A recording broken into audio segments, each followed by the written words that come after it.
Caleb was just saying he would love to come home. Especially in some of these classes. I've done it in arts and crafts and photography.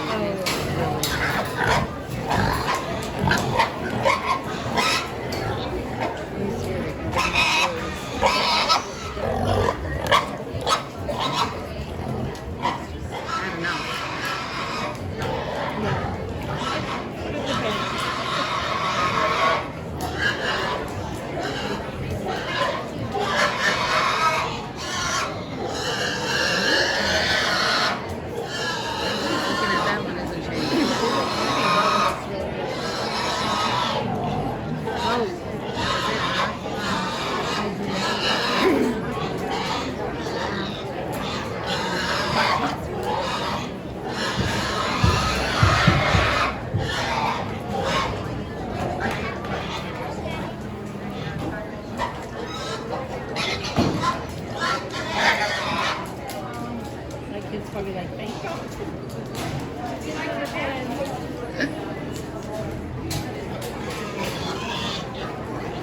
Which one is yours? I don't have one. Oh, I was like, I've been watching his. I'm like, Caleb has about 15. Oh, okay. There's none in this one. Okay.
Okay, let's give this group of showmen a round of applause.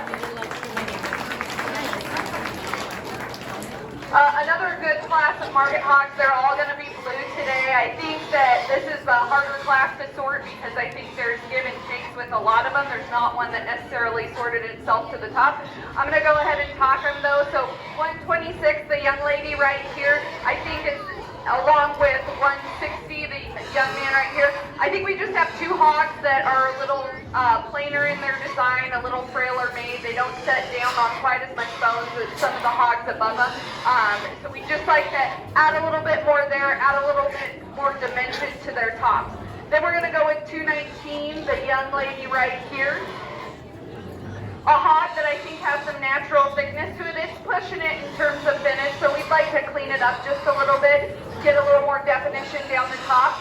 Then we're going to go with 172, young man right here. A hog that I think I'd like to see just a little bit wider tracking, maybe square it up through that loin edge, see a little folder through its ribs to compete with the hogs above it. Young lady right here, 167, a little bit shorter body than the hogs above it. You get over the top of it, I'd like to see just a little bit more rib shape, see a little bit more pulled apart in its chest. I think you get behind it though, and there's some muscle dimension that you're seeing there, and it's got quite a bit of bone. Young lady right here, I think we have these top four are pretty similar in their kind. I wouldn't be surprised if we had some litter mates in here. This one I just maybe like to level out through its hip a little bit more, see it a little bit wider tracking when it's on the move. Young man right here in third with the speckled-butted hog, a hog that you get over the top of it. I think you're seeing some dimension and shape there. I'd maybe like to see it set down a little with a little bit more bone, and when you get behind it, maybe see a little bit wider tracking. It does kind of favor one of its back legs, so I'd like to see that change about it.